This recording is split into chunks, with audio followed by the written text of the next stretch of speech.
A student in Finland has gone on a gun rampage, killing 10 people at his school in Kauhajoki before turning the gun on himself. Police.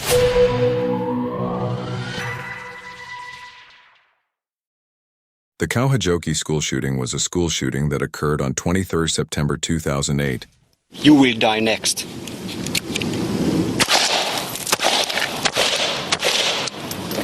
At Seinäjoki University of Applied Sciences in Kauhajoki, a city in western Finland. The gunman, 22-year-old culinary art student Matti Juhani Saari, shot and fatally injured 10 people with a semi-automatic pistol before shooting himself in the head. He died a few hours later in Tampere University Hospital. One woman was injured, but was in a stable condition. The shooting occurred at the Kauhajoki School of Hospitality, owned by the Seinäjoki Municipal Federation of Education. The Seinäjoki University of Applied Sciences and the Seinäjoki Vocational Education Center, SEDU, shared the facilities and campus. Saari was a second-year student in a Bachelor of Hospitality Management degree program. The incident was the second school shooting in less than a year in Finland, the other being the Jokela school shooting in November 2007, in which 9 people, including the gunman, were killed. Before that, only one other school shooting had taken place in the country's history, in Rauma in 1989, leaving 2 people dead. Saari entered through the school buildings via the basement. The shooting began at around 10:40 a.m., when roughly 200 people were assembled inside the college. The emergency services received their first call at 10:46 a.m. Saari was armed with a .22 caliber Walther P22 target semi-automatic firearm and homemade Molotov cocktails. He wore dark clothing and a balaclava. The school's caretaker, Jukka Forsberg, who had several shots directed at him but survived, said, "The gunman was very well prepared. He walked calmly." Saari initially opened fire on a group of students taking a business studies exam and entered at least one other classroom. According to the 3 students who were able to escape the exam room, roughly 20 students were taking the exam. Saari had approached his victims individually before shooting them. It was also said that he reveled in the situation and acted aggressively. Saari encountered little resistance and the massacre was concluded relatively quickly. He then covered the classroom in a flammable liquid believed to be petrol and set the room alight. A student in an adjacent classroom, Sanna Orpana, said her class had heard shooting and a kind of a rumble like tables falling. Orpana believed at the time that the noise may have been coming from a toy gun, and 2 other students went to investigate the noise. Saari shot at them, and the remaining students in Orpana's classroom hid under a table before running upstairs. At some point between 10:45 and 11 a.m., Saari ran down a corridor and threw a petrol bomb into a language laboratory. He then shot out all of the windows in the school's main corridor that extended through the building. It was during this time that he also aimed Forsberg. A police van with 2 officers arrived a short time after the shootings began, at around 11 a.m.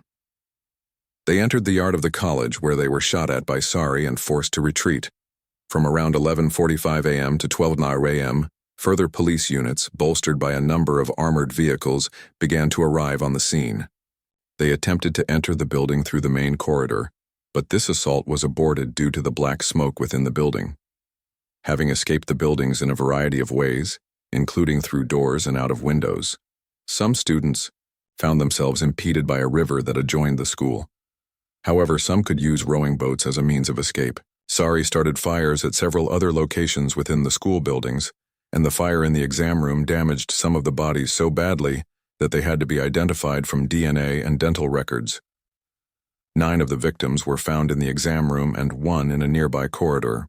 It was later ascertained that this student had fled the burning classroom and then died in the corridor.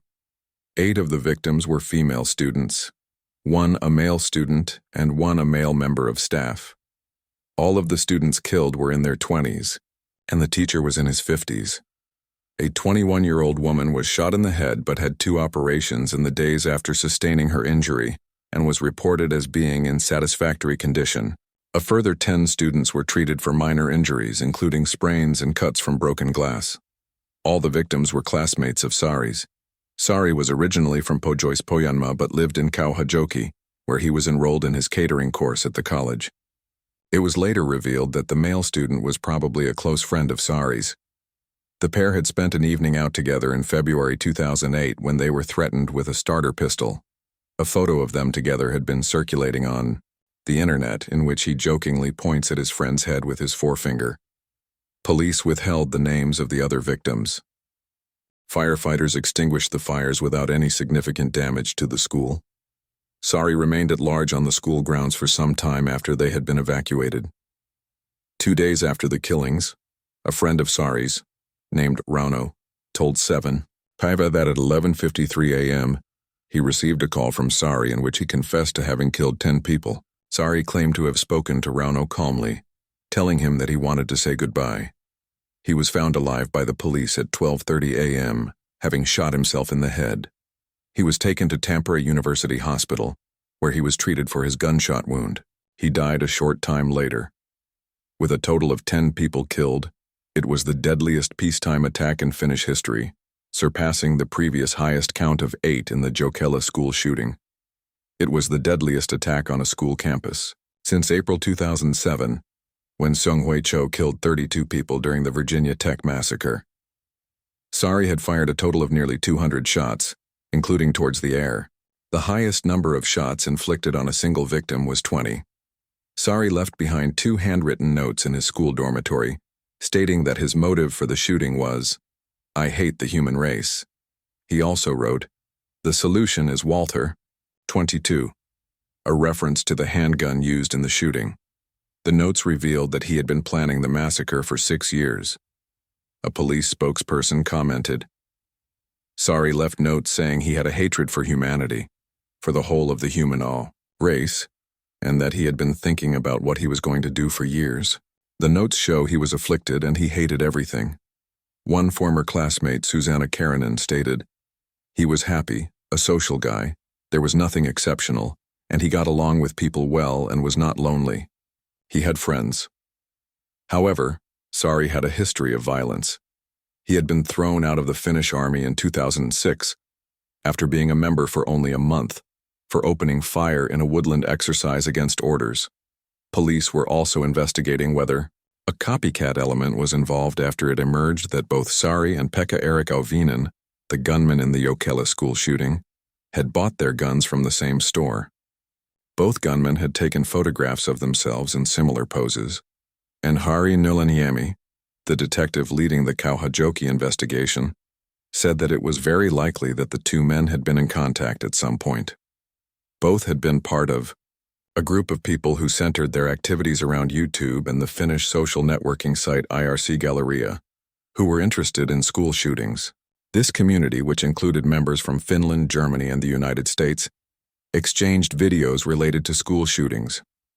Police said that although most of the victims were female, the motive did not seem to be a hatred of women. Rauno stated in his interview that Saari had opted for a catering course to be surrounded by female students.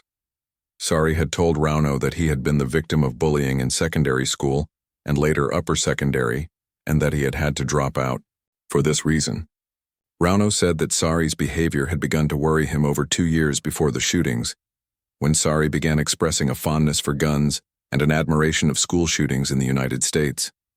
He said that around 18 months previously, Saari had sent him a message saying that he would carry out a school shooting the next day. Saari reportedly denied being serious about carrying out his threat. A friend of Saari also reported that he had been seeing a psychologist in the months before the shooting and had been obsessed with guns. Police said after their preliminary investigation, March 2009, that they were unable to determine Saari's underlying motives. They added that he had committed his crimes alone. During the investigation, 200 people were interviewed, none of whom said they knew of Saari's plans. Contact with Auvinen was also ruled out. In the weeks leading up to the incident, Saari had posted several videos on YouTube under the username Wumpscut86, showing him firing a handgun at a local shooting range. The YouTube user channel was accompanied by the quote, "Whole life is war and whole life is pain, and you will fight alone in your war." These are lyrics from the song War by the German industrial project Wumpscut. Among the user's YouTube account favorites was footage of the Columbine High School massacre. Saari listed his interests on YouTube as horror movies, guns, sex, beer, and computers. YouTube suspended the account, on which he called him. In August 2008, Saari obtained a .22 caliber, 5.6mm pistol license. The police said that Saari did not have a criminal record. However, a police inspector was subsequently charged with dereliction of duty, and his court case began in September 2009. Saari also posted another video on a Finnish social networking site, in which he pointed a gun at the camera and said in English, "You will die next," followed by firing 4 shots in the direction of the camera. This video was not available to the police when Saari was questioned. A police spokesperson commented, "The only video we saw was where he was shooting at the range. It was only afterward that much more information came out." Police said that Saari would have been detained if they had known about this video at the time of the questioning. Police said that they believed Saari's videos were shot by someone else and that they were trying to identify who this person was. The chief investigator of the case, Jari Nurlaniemi, speculated that the cameraman may have been a friend of Saari's who was murdered. Saari's account on IRC Galleria, which contained similar gun-wielding photos, was also suspended. Interior Minister Anne Holmlund announced that the police's actions would be investigated. Police Commissioner Mikko Patero said that Finnish police would increase their monitoring of YouTube and other social networking sites. When asked whether similar attacks could take place in the future, he replied, "I badly fear it's possible." On the day of the incident, a crisis meeting was held, and government ministers, chairs of the parliamentary groups, and police officials were all in attendance. Prime Minister Matti Vanhanen described it as a tragic day and appealed for unity in the hope that events like these will not happen again. The following day, a national day of mourning was declared, and Vanhanen traveled to Kauhajoki to meet with students. Within days of the shooting, the police said they had received a sizable number of tip-offs alerting them to suspicious photographs, videos, and comments on chat rooms. Finnish media reported that several bomb threats and other threatening messages were circulating among students nationwide in the few days after the shootings as well.